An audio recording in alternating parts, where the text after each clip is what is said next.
guys, how are we all? Hope we're all doing well, picking some locks and keeping it bloody legal. And of course, welcome to the Sunday Beginner Series, where each and every Sunday we cover topics to help beginners build a great little foundation into this awesome sport known as Locksport, which is lock picking. And to continue on with the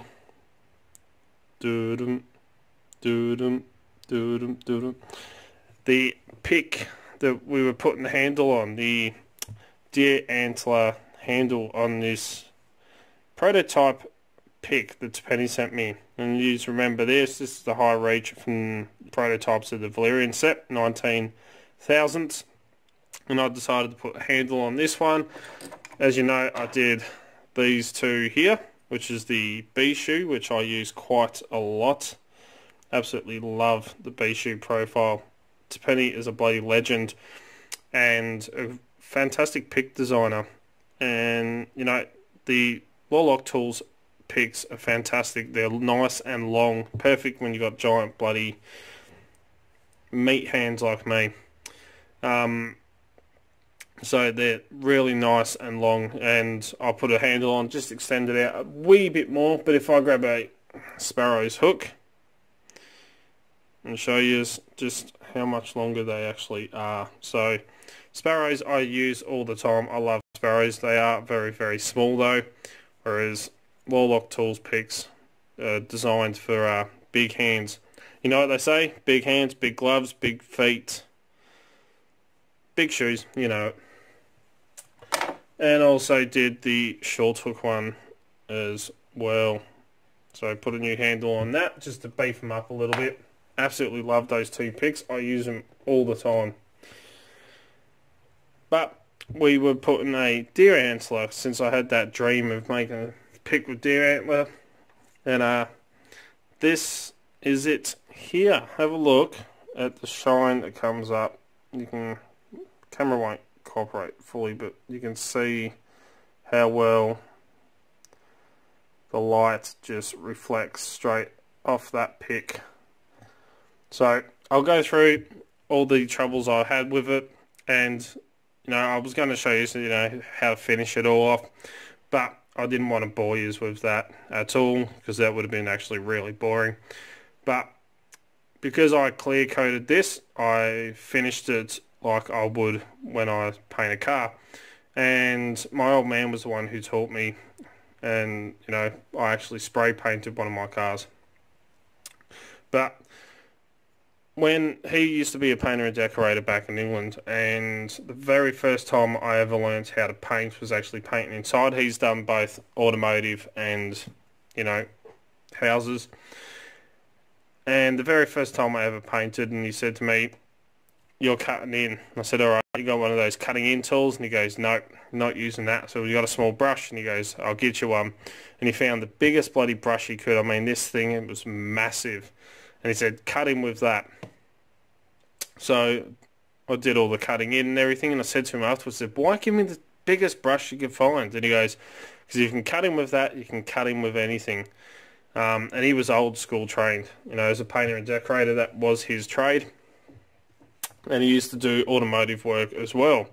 And when I bought my first project car that we were playing around with, and we resprayed all that, and then he taught me how to cut it all back, you know, to make it all shiny, and that's what I pretty much did with this pick. So instead of boring you, taking you right through it, I used 1200 wet and dry with lots of water and secret little ingredient just to help it, which is a good amount of dish soap.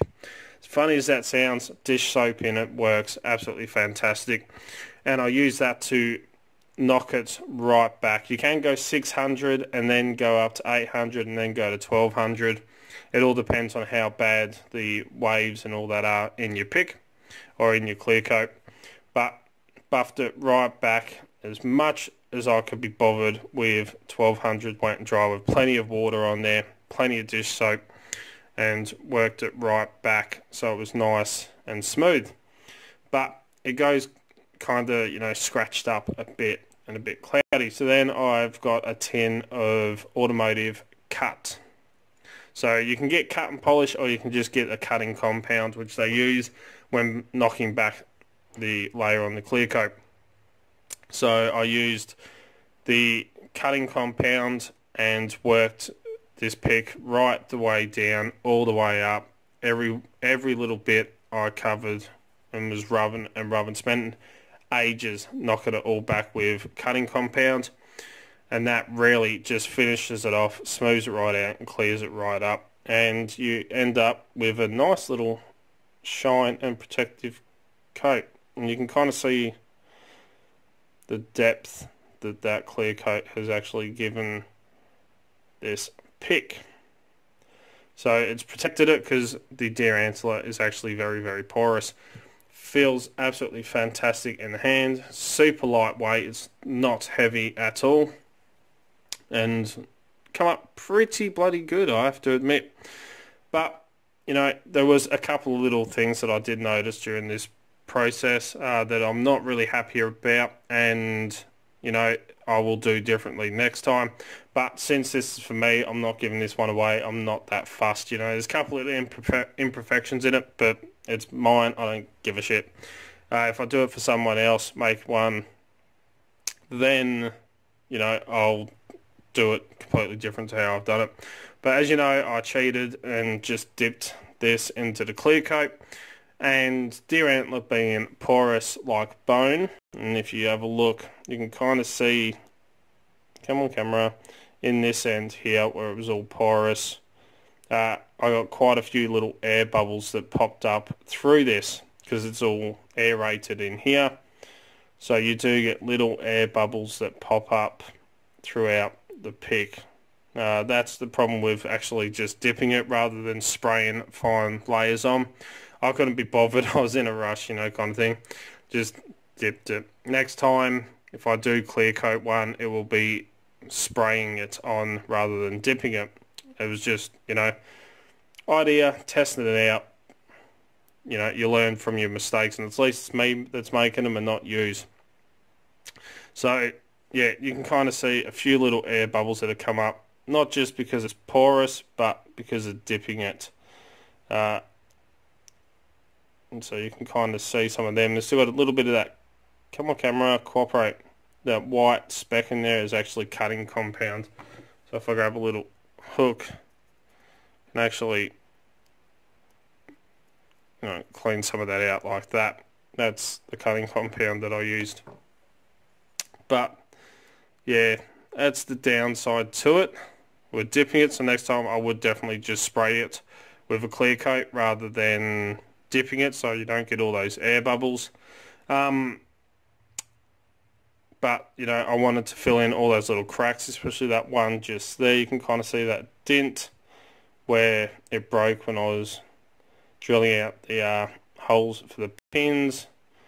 But, you know, I just wanted to fill all that in, fill in all those little tiny little cracks and anything else that was there. That's why I ended up dipping it. But, you know, since it's mine, you can see more cutting compound stuck up around the top of the pick just there. But, you know, she is smooth. She feels really nice in the hand, and she is protected now. It's an automotive clear coat. You know, it's going to be strong and durable, especially when you're picking, you get all the gunk on your fingers. You know, you don't want to go messing up the bone, which, well, kind of like bone in a way, which the antler is, but quite happy with the way it's turned out, except for those little air bubbles. But as I said, it's mine. If it was for someone else, then I wouldn't do that. But, you know, that's the main thing that I noticed, was the air bubbles, which kind of takes away from it as well. But a lot of fun building, and didn't turn out quite too bad. So I'm going to be using this one quite a bit because I absolutely love these picks. Absolutely fantastic. I'll probably make some more, you know, deer antler pick handles in the future for picks. I want to try and get my hands on some steel, some good quality steel to make some picks with, because I promised a couple of people I'd make them a few picks. But you know, for my first test run, it didn't turn out quite too bad. I'm quite happy.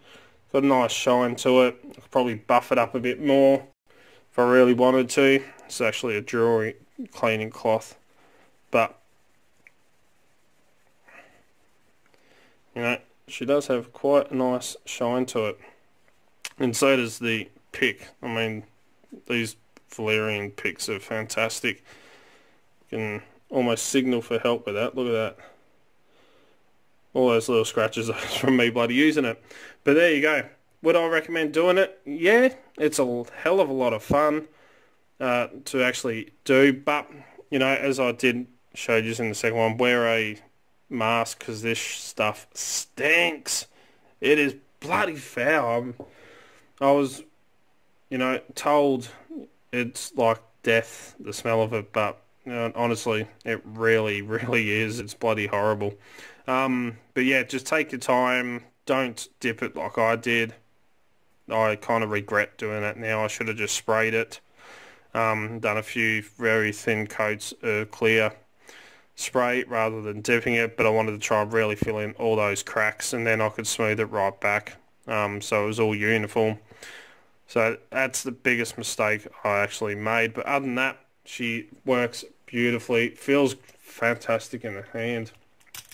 I'm actually going to use this pick soon to pick this Master Lock Lotto Lock, but I can feel everything through this pick handle. It's a nice thick one as well, so your hands don't cramp up quite as much as with the smaller picks. But, you know, a bit of a fun build.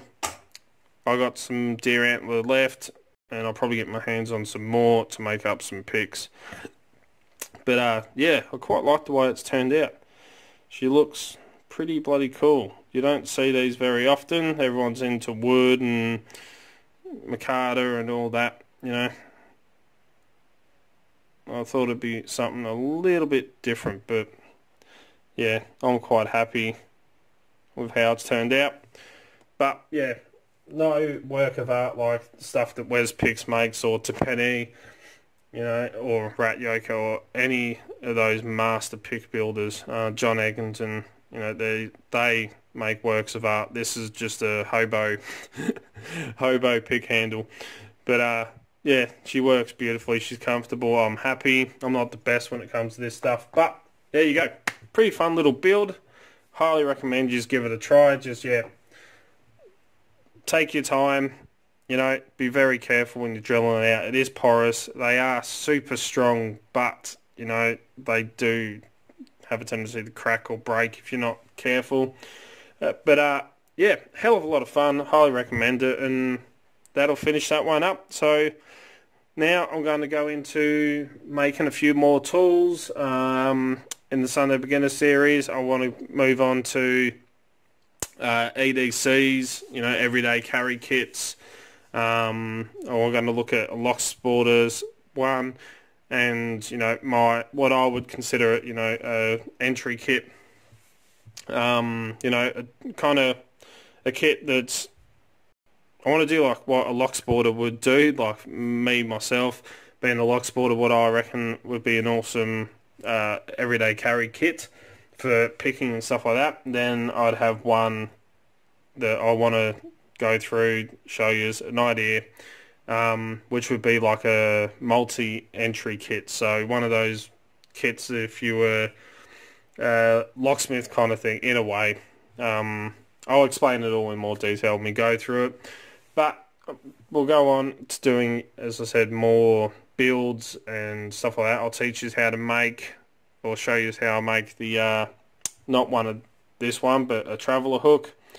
How easy it can be to actually whip up one of them. We'll make one. We'll probably give that one away as well. And yeah, have a bit more fun. So as always follow the codes. Keep Locksport legal, you know. Don't go doing anything stupid. I will tell you this, I am wearing camo. I'm about to go out after a bloody fox that took out our two last remaining chickens overnight. So that fox is as good as bloody dead when I get my hands on it. Got the bow ready to go, and me fox whistles to try and call him in and take the prick out. Where are they? In my pocket. the old fox whistles. So, got 2 of them, your standard fox whistle, tin whistle, and this one that I actually made that sounds like a female fox call, which is really weird. I won't do it in here because it sets our dogs off. But yeah, that's why I'm wearing camo for those of you that were wondering. But yeah, don't forget, down the bottom here's that little subscribe button right next to it. It's that bell icon. You've got to click both of them. That way you can stay up to date. As soon as I upload a video, you'll be one of the first to know. You know, I try to upload 10 to 3 to 4 videos per week, depending on work and everything else that I've got going on. Don't forget to come and join us on Discord, Extraordinary League of Pickers. Links in the description, so click on that and come and join us. You will not be disappointed. Don't forget you also find Dark Hearts Looking on Instagram, Facebook and Twitter. We'll put up post photos of what's going on in the background. All the fun stuff that happens around here pretty much. If you're looking for great equipment at very competitive prices, please check out locksmithtoolbox.com. They're an awesome Australian company, and as you know, that's where I get most of my lockpicking equipment from. If you want to get in contact with me, contact me through any social medias, Discord, or send us an email at darkheartslockpicking@gmail.com, and I'll get back to you. If you like what you see, please give a thumbs up. I really do appreciate it. And until next time, cheers guys. Have some fun picking. Make yourself some pick handles, and take it easy.